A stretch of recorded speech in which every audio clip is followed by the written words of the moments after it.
এই জাম্বো সাইজের গলদা চিংড়ির মালাইকারি করে দেখাবো। ছটপট নুন আর হলুদ মাখিয়ে নিই। চিংড়ি মাছ, হচ্ছে নারকেল কোড়া, হচ্ছে পেঁয়াজ বাটা, আদা রসুন বাটা। আমরা রান্না করতে শুরু করি। হাফ চামচ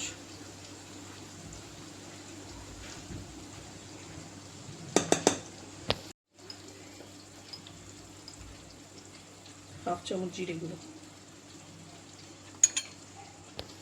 অল্প জল দিয়ে মশলাটা ভিজিয়ে রাখবো।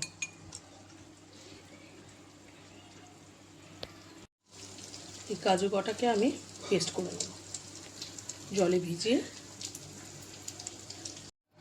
কড়াই গরম হয়ে গেছে, এবার আমি তেল দিয়ে দিচ্ছি। বেশ বড় সাইজের চিংড়ি, তাই জন্য আমার তেলটা অনেকটাই লাগবে। তেলটা গরম হোক। তেলটা গরম হয়ে গেছে,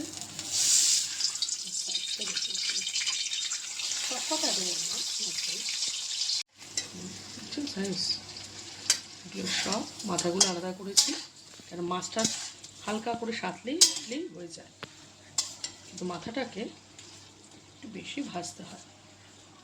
এই জন্য এগুলোকে অল্প নাড়াচাড়া করে তুলে নেব, বেশি না, তাতে কি হবে মাছটা নরম থাকবে, নাহলে বেশি শক্ত হয়ে যাবে। দেখুন কি সুন্দর নরম, বুঝতে পারছেন? এটাই যদি বেশিক্ষণ কুক করতাম শক্ত হয়ে যেতে, একদম নরম পটপট করছে। ঠিক যেন এরকম থাকে, তাই টেস্ট ভালো হবে। আর এটাকে আমি লাল করে ভালো করে ভাজলাম। এই মাথাগুলোর সঙ্গে লাস্টের দিকে আবার দিয়ে দেবো, দিয়ে আরেকটু নাড়াচাড়া করে নেবো। এই দেখেছেন, এই নীল দাঁড়গুলোর মধ্যে থাকে। আমরা সাধারণত এগুলো ফেলেই দিই, এবারে নিয়ে এসেছি। অনেক জায়গায় দেখেছি এইগুলো বেশ কাঁকড়ার মতো চিবিয়ে খায়। আজকে আমি রান্না করব, আশা করবো ভালোই হয়েছে, কেন ভেতরে ওরকম সুন্দর মাংসের শ্বাস থাকে। সুতরাং ভয় পাওয়ার কিচ্ছু নেই, কোনো খারাপ জিনিস নয়। দাঁতগুলো ভেঙে সব সুন্দর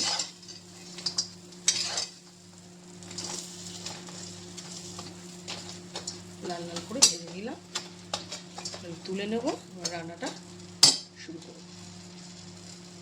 দেবো না, ঘরোয়া রান্না ঘরোয়া মতোই করবো। এবং জলতে ধরে সুন্দর করে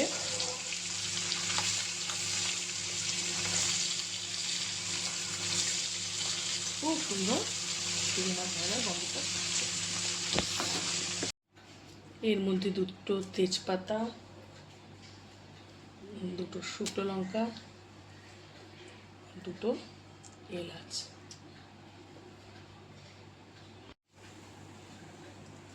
এইটুখানি জিরে, গোটা জিরে।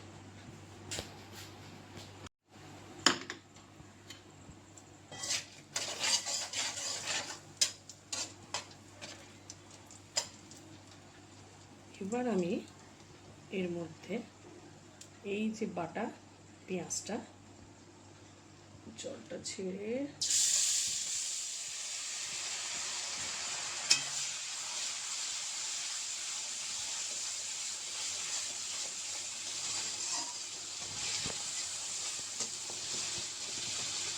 আমি এখানে বেশ বড় সাইজের একটা পেঁয়াজ দিয়েছি।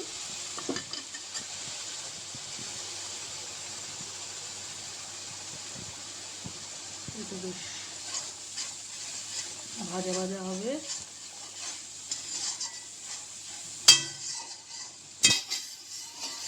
এটাও যদি সাদা করতে চান তাহলে কি করবেন, হলুদ দেবেন না, লাল লঙ্কার বদলে কাঁচা লঙ্কা দেবেন। তো আমি এটা লাল লালই করছি, দেখতে সুন্দর হবে।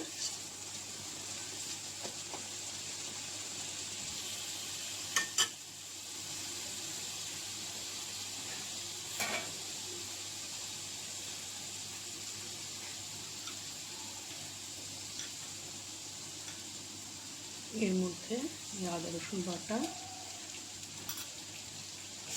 1 চামচ উঁচু করা বা 1.5 চামচ বলতে পারেন, দিয়ে দিলাম। ভালো করে কষাবো।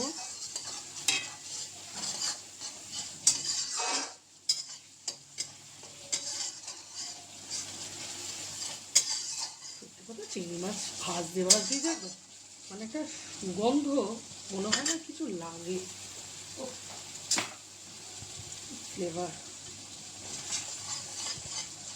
এবার বাটিতে ভিজিয়ে রাখা মশলাটাকে আমি দিয়ে দেবো।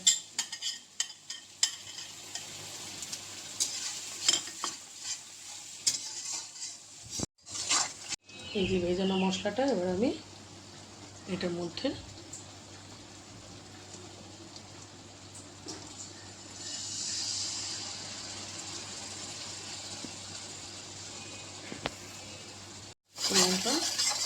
চিংড়ি মাছটা দারুণ হয়েছে। এবার আমি এর মধ্যে নারকেল কোড়াগুলো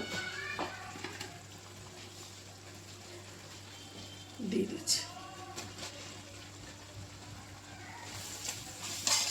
অনেকে নারকেলের দুধ দেয়, নারকেলের দুধ দিই না, নারকেল কোড়া দিয়ে কষিয়ে তার মধ্যে দুধ দেব।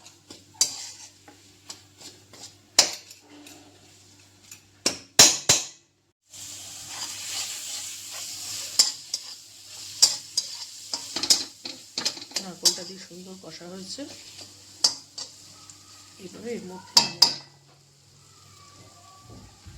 দেখুন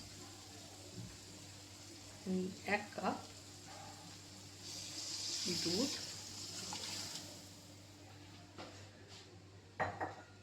প্রয়োজনে আমি জলের বদলে আরও যতটা ঘি করবেন, যদি মনে করেন বেশি করবেন তাহলে আরও 1 কাপ লাগবে, পরিমাণ মতো দিয়ে দেবেন। তো আমি আপাতত 1 কাপ দিয়েছি, তো ফুটুক, এবার ঢাকা দিয়ে দেবো। এর মধ্যে আমি এগুলোকে যোগ করে দেবো।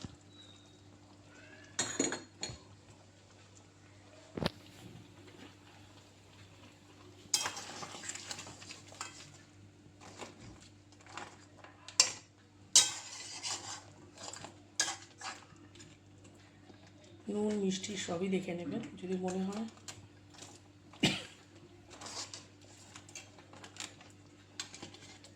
আপনাদের স্বাদ মতো দেবেন। একটা বলুন না, খুব বড় ছিল, টেস্ট করা মুশকিল, মাঝখানে দিয়ে দিই।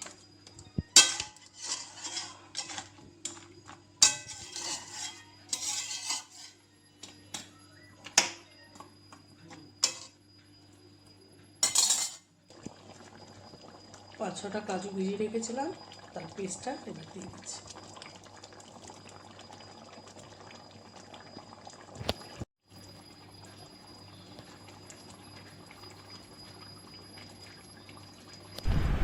এবার ঘি, গরম মশলা যোগ করে নামিয়ে নিচ্ছি। দেখুন কেমন সুন্দর দেখতে হয়েছে।